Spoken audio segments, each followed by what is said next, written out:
Bame, thank you so much for joining our team at the Kenyan Wall Street today. Thank you. Great to be here. Thank you for having me. So tell us a little bit about what you do. I'm an investor, and I've been investing for more than 20 years now. I'm the founder of a private equity firm called Africa Lighthouse Capital. We are based in Botswana, but we invest throughout Africa.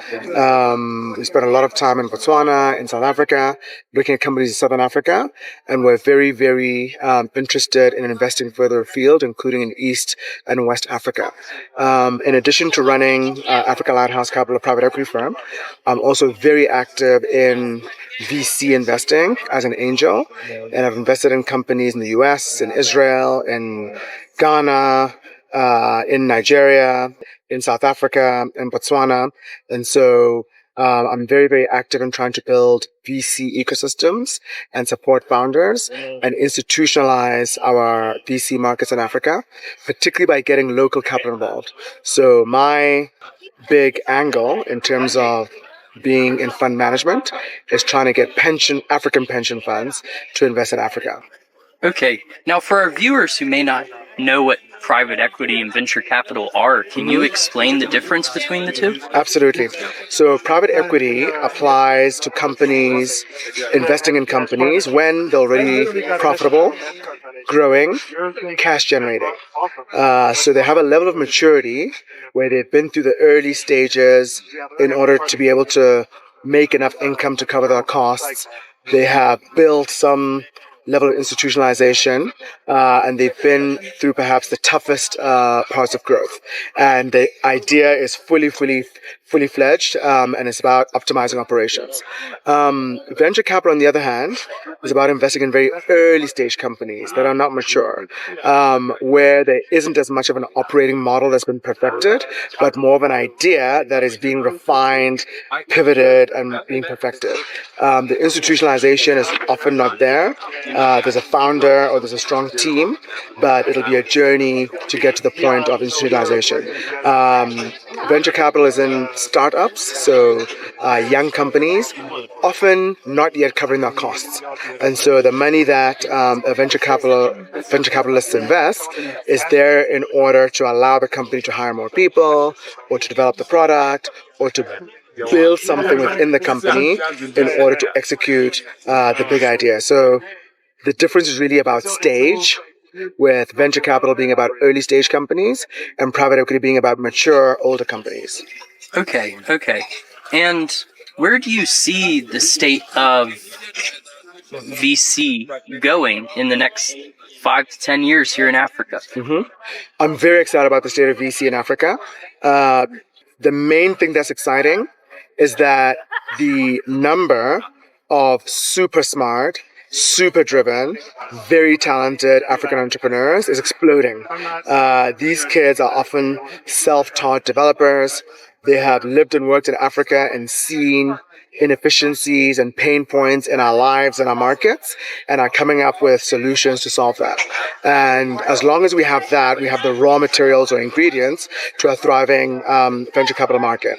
What we need more of are committed fund managers who understand the continent, are willing to understand markets, are willing to stand with and support and help to develop entrepreneurs so that they can fully fulfill their plans. And maybe what is most lacking and where we have furthest to go is having local capital invest in venture capital in Africa. Obviously, we are not an island as Africa. We are part of an interconnected world. So we do want US investors, European investors, Asian investors, but that has to be within the context of local participation. Otherwise, you'll find, for example, angel investment doesn't happen because the first round of investment is usually from friends and family.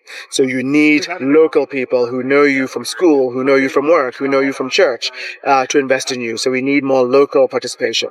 And then as well, many of these US, European, or Asian investors like to partner with a local investor. This can help with due diligence. It can help with market knowledge. It can help with the local investor being on the board when the US investor is not joining the board, and so forth.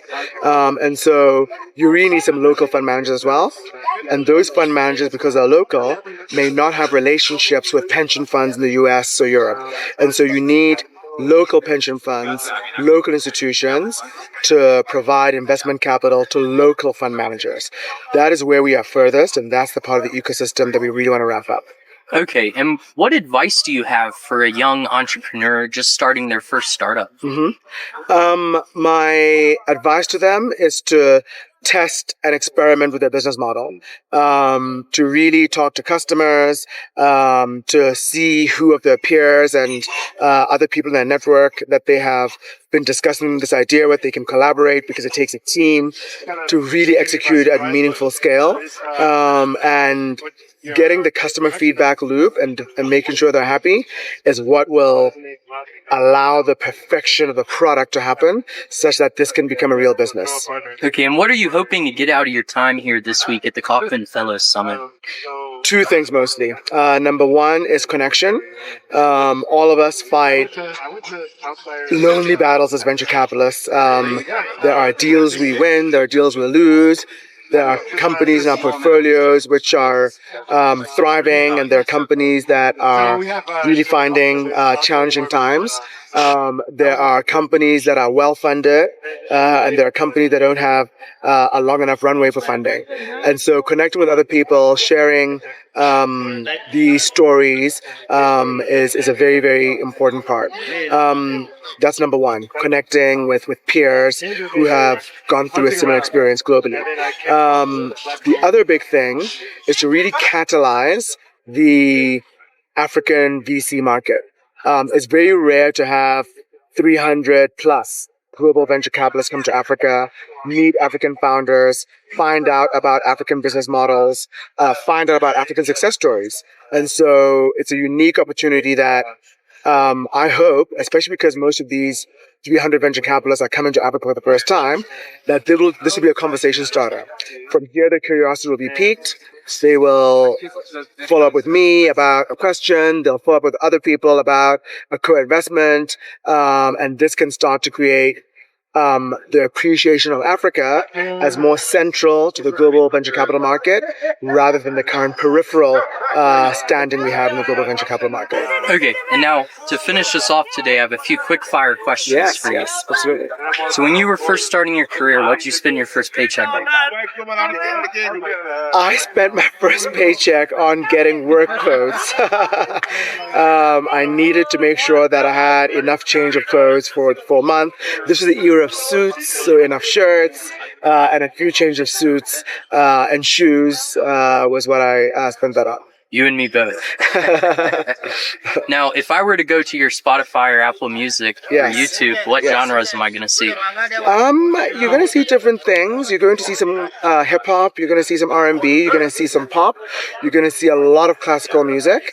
And so I listen to different types of music depending on the mood, and all of them I find amazing in their own ways. Okay, and we all like to eat food. What's your favorite meal? I'm a foodie. What's my favorite meal? Yeah. Oh my gosh. What is my favorite meal? I have many. But the best meal for me has seafood. It's a seafood meal. Maybe a seafood risotto. Oh. So yeah, maybe seafood risotto. There's been a few of those I've had in my life that have just been magical. So maybe that's the one. Okay, and then last question. And there'll be good wine to accompany the seafood risotto. Naturally. Absolutely. Now, last question. What is the craziest thing you've ever spent money on or invested in? As a hobby, as an actual investment? Either. As a hobby, I climbed Mount Kilimanjaro, end of 2021, beginning of 2022. I had not prepared. I'm not somebody who goes to the gym, unfortunately. I hope I've learned enough from my peers today about the importance of exercise that'll become a thing. So I was really, really not physically prepared or mentally prepared because my friend and I decided only 2 months before the trip that we would decide to make the trip. But it actually went well. I listened to my guides. I went slowly. I really committed to finishing and kept myself mentally zeroed in a zone to finish my commitment, which was the summit. And it actually happened. It was crazy. It was done on a whim. I hadn't prepared.